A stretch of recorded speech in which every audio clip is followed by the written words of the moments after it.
Culiacán, Sinaloa, 2 de octubre de 2025, 8:35 de la noche. La ciudad vibraba con su ritmo habitual, pero un estruendo de balas rompió la noche. En el sector Humaya, un ataque feroz contra la unidad de élite de Omar García Harfuch, conocida como los Halcones de Hierro, dejó el aire cargado de pólvora y miedo. No fue un tiroteo cualquiera, fue una emboscada planeada con precisión militar. Un Toyota Corolla abandonado, perforado por disparos, y una libreta con nombres y coordenadas hallada en su interior, apuntan a un enemigo invisible que desafía al Estado. Los agresores no solo buscaban sangre, querían mandar un mensaje.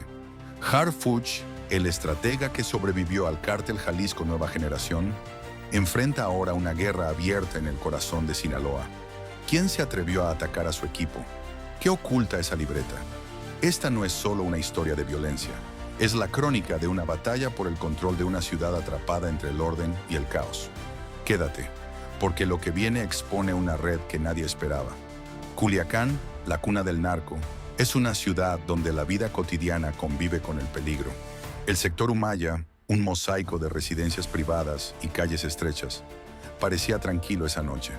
Los tacos se vendían en las esquinas, los niños jugaban bajo faroles y el murmullo de los televisores llenaba las casas. Pero a las 8:35 de la noche, el ambiente cambió. Un rechinar de llantas, un portazo y el rugido de un motor irrumpieron en la privada Montecarlo. Un Toyota Corolla gris, sin placas, aceleró con furia, seguido por 2 camionetas negras de la SSPC. Los vecinos, paralizados, cerraron puertas y apagaron luces. Una madre gritó desde un balcón: ¡bajen a los niños! El ataque comenzó con ráfagas de alto calibre que destrozaron vidrios y encendieron alarmas. Los Halcones de Hierro, una unidad de élite creada por Harfuch para desmantelar redes criminales, patrullaba la zona tras un reporte de movimientos sospechosos. Pero esta vez, ellos eran el blanco. Los agresores, armados con fusiles AK-47, actuaron con una coordinación que sorprendió a los agentes. La persecución se desató por el Boulevard Lola Beltrán, con neumáticos chillando y comandos urgentes por radio. Armados en fuga, cierren el perímetro. Culiacán se convirtió en un campo de batalla, y la noche apenas comenzaba. La escena del crimen era un caos controlado. El Toyota Corolla, abandonado tras chocar contra un poste, tenía las puertas abiertas y casquillos esparcidos en el interior. Dentro de la guantera, los agentes encontraron una libreta negra con nombres, direcciones y una palabra en rojo: entrega. Al cruzar los datos con el Centro Nacional de Inteligencia, CNI, se reveló que las coordenadas apuntaban a nodos criminales en Guasave y Mazatlán. El vehículo, robado semanas antes en el mercado central de Culiacán, había sido modificado. El GPS estaba desactivado y un compartimento oculto en el motor contenía cartuchos y una credencial falsa del SAT. Un dron táctico de la SSPC captó imágenes de los agresores huyendo a pie, con ropa táctica y movimientos precisos. Un detalle clave: uno llevaba un tatuaje de un escorpión negro, emblema de los escorpiones, una célula del cártel de Sinaloa, especializada en emboscadas urbanas. La libreta también mencionaba a El Fantasma, un operador desconocido vinculado a ataques previos contra convoyes federales. La hipótesis inicial de Harfuch era clara. Esta emboscada no fue improvisada. Fue un intento de frenar las operaciones de su unidad, que había interceptado rutas clave del narco en los últimos meses. En el corazón de la tormenta en Culiacán, 3 figuras destacan como pilares de resistencia. Luis Morales, de 32 años, es un exagente de la Unidad de Operaciones Especiales, UMOE, traído desde Ciudad de México por Harfuch. Con una foto de su hijo de 7 años en el bolsillo, Luis lideró la respuesta inicial, manteniendo la formación bajo fuego. A su lado, Carla Ramírez, de 29 años, experta en inteligencia táctica de Hermosillo, Sonora, fue la primera en activar el dron táctico que rastreó a los agresores. Su calma bajo presión salvó vidas. Completando el trío está Javier Torres, de 35 años, un ex militar con experiencia en operaciones nocturnas, quien disparó a las llantas del vehículo en fuga, forzando su abandono. Omar García Harfuch, el arquitecto de los Halcones de Hierro, es el héroe principal. Sobreviviente de un atentado del CKNG en 2020, Harfuch no titubeó. Desde su comando en la SSPC, coordinó la respuesta en tiempo real, exigiendo datos del C-5 y de la Marina. Su liderazgo no busca reflectores, sino resultados. Estos héroes, desde las calles hasta la sala de operaciones, representan la última línea de defensa contra un enemigo que no se detiene. Su valentía es la chispa que mantiene viva la esperanza en Culiacán. La emboscada contra los Halcones de Hierro fue una operación de precisión quirúrgica que reveló la sofisticación del crimen organizado en Culiacán. Los agresores usaron fusiles AK-47 y pistolas Glock 17, armas de alto calibre adquiridas en el mercado negro, según el análisis balístico de la Fiscalía General de la República. Los casquillos encontrados en el Toyota Corolla mostraban marcas de fabricación reciente, con modificaciones para mayor precisión. La trayectoria de las balas, reconstruida mediante software forense, indica que los disparos vinieron desde 3 puntos estratégicos: un poste, un árbol y la parte trasera del vehículo, sugiriendo un entrenamiento táctico avanzado, posiblemente de origen militar. La libreta hallada en el auto fue clave. Sus páginas, escritas a mano, contenían coordenadas de puntos en Guasave, Mazatlán y un rancho en Badiraguato, además de la palabra entrega. El CNI cruzó los datos y encontró que las ubicaciones correspondían a nodos de distribución de droga. Un chip de rastreo artesanal, oculto en el tablero del Toyota, usaba una frecuencia militar robada, lo que sugiere que los atacantes monitoreaban los movimientos de la SSPC. Este dispositivo, según peritos, era similar a los decomisados en operaciones recientes en Sinaloa. Un tatuaje de un escorpión negro, captado por el dron, identificó a los escorpiones, una célula del cártel de Sinaloa conocida por ataques relámpago. La hipótesis de Harfuch es contundente. La emboscada buscaba neutralizar a su unidad para proteger una ruta clave de trasiego. La respuesta fue inmediata. Drones con visión nocturna, análisis de videovigilancia del C-5 y un equipo de 50 elementos rastrearon las rutas de escape. La operación, bautizada Escudo de Acero, apunta a desmantelar una red que opera con apoyo interno y tecnología avanzada. El ataque en Culiacán desató un terremoto político. La agresión directa contra los Halcones de Hierro expuso la audacia del cártel de Sinaloa y la fragilidad del control estatal en su bastión. El gobernador de Sinaloa, Rubén Rocha, calificó el incidente como un desafío al orden, exigiendo refuerzos federales. Harfuch, en una declaración el 3 de octubre, fue tajante. Esto es un intento de intimidar al Estado y no lo permitiremos. Su anuncio de operativos masivos, con drones y cercos en 5 entradas de la ciudad, generó aplausos y críticas. En redes sociales, el hashtag Culiacán Resiste se volvió viral, pero también surgieron voces que acusaban al gobierno de militarizar Sinaloa sin resultados duraderos. La oposición señaló la posible complicidad de autoridades locales, dado que la libreta mencionaba a un exfuncionario estatal. La presión recayó sobre Rocha, quien enfrenta cuestionamientos por su manejo de la seguridad. En la esfera nacional, el ataque reforzó la imagen de Harfuch como un líder implacable, pero también avivó el debate sobre la dependencia de operativos federales para contener el narco. En Humaya, los vecinos cerraron comercios y evitaron salir de noche, temiendo represalias. La emboscada no solo dejó casquillos, dejó una ciudad en vilo, preguntándose si el Estado podría recuperar el control o si el narco seguiría dictando las reglas.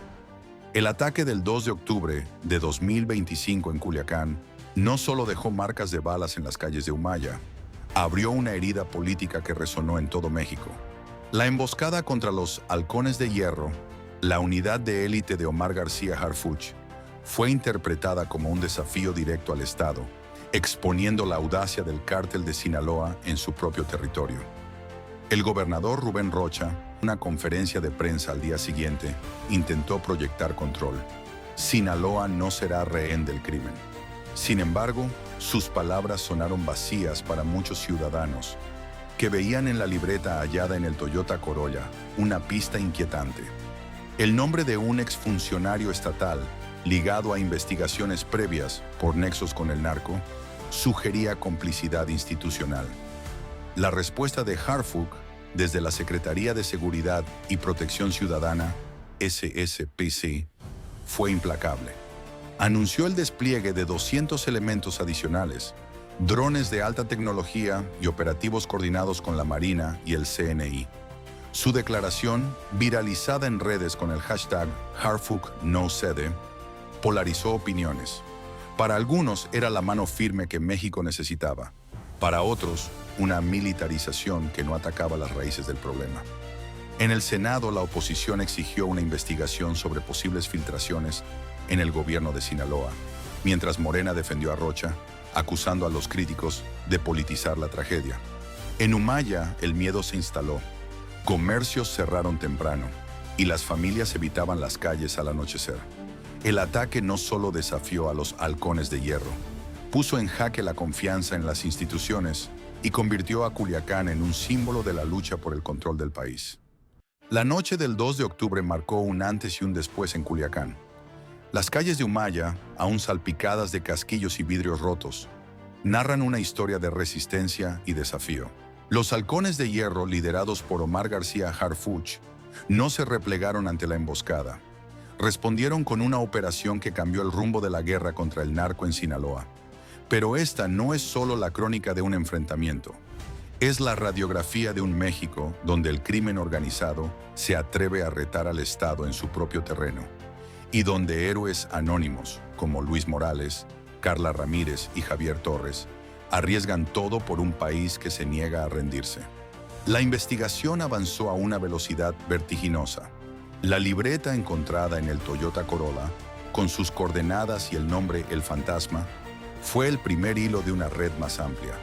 El Centro Nacional de Inteligencia, CNI, cruzó los datos con registros de operaciones previas y confirmó que El Fantasma era un alias vinculado a un operador táctico del Cártel de Sinaloa, conocido por orquestar ataques relámpago contra fuerzas federales. Su rastro, aunque difuso, aparecía en emboscadas en Chihuahua y Durango, siempre con la misma firma: vehículos robados, tecnología robada y desapariciones rápidas.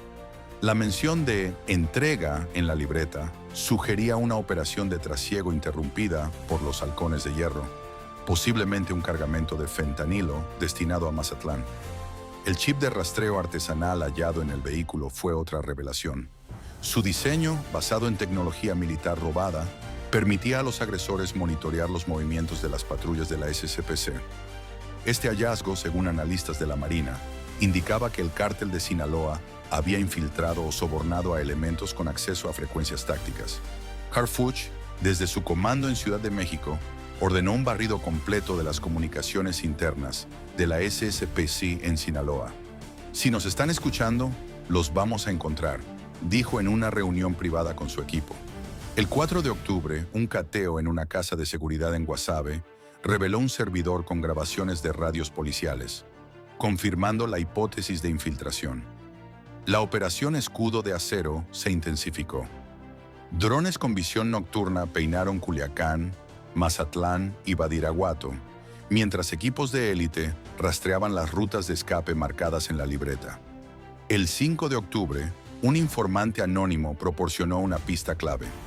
El Fantasma operaba desde un rancho en las afueras de Badiraguato, protegido por un ex jefe de la policía estatal.